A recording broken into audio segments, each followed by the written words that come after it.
The first is a play called Meeting for Worship by Ana Nogueira, and that's directed by Mike Donahue. And that is a play that is set in a Quaker high school in 2003. And it looks at what happens when within the school an event occurs, and an event that has some very serious fallout, and how the fabric of the school is really tested because of it. It is a pretty expansive reading. It is a cast of 19 actors, so it's a really large group of people on that stage, and that's also an SCR commission.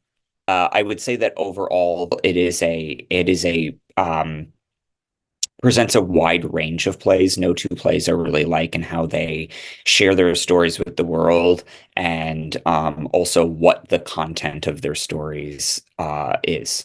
PPF casts are going to be really, really exciting too. It is probably, I don't know if ever is the correct word, but it is one of the largest sort of groups of actors that we've had in the Pacific Playwrights Festival in a long, long time.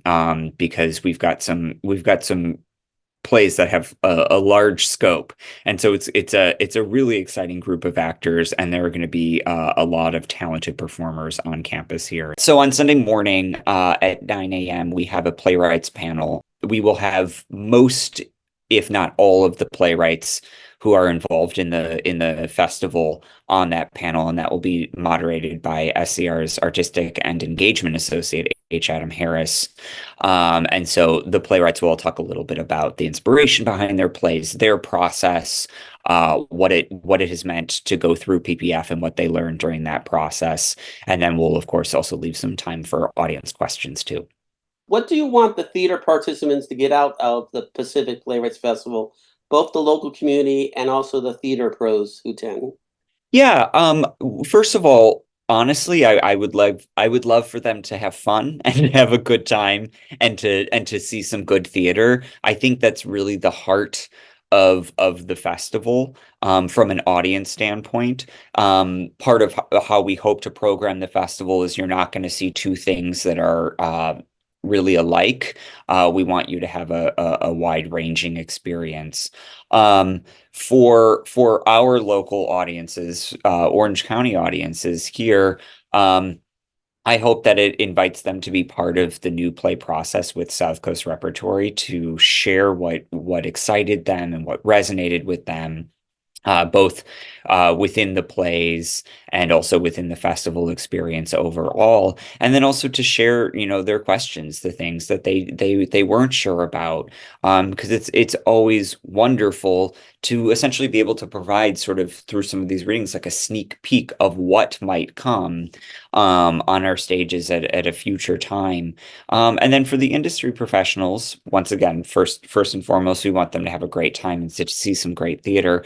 But we also hope to introduce them to some new writers that they might know, some writers they will know, and also to introduce them to some new plays that might excite them and they might want to bring to their theaters. Well, add on to that, whether they come to the festival or one of the SCR plays, why is live theater so good for the soul? Live theater is so good for the soul because I think the live experience means that you're also in community. And I think that being in community is more important than ever now, for a variety of reasons. Certainly the pandemic, but even less than that, I think that we're fairly fractured as a society right now. And so to sit next to someone that you don't know what their experience is, you don't know what they're thinking about, you don't know how they're going to acclimate to the play, and to experience something shared together is really more important than ever. And that's why live theater is so important to the soul. My name is Andy Knight. I'm the director of the lab at SCR at South Coast Repertory, and I want to invite you to come to the Pacific Playwrights Festival May 3rd through 5th at South Coast Repertory. It's a wonderful weekend of new plays, both in stage reading formats and full productions. It is a place to celebrate new theater. It is a place to celebrate new American playwriting. It is a place to see what artists are thinking about today and what will happen next on the stages of the American theater. So I encourage you to come and be one of the people that sees it first.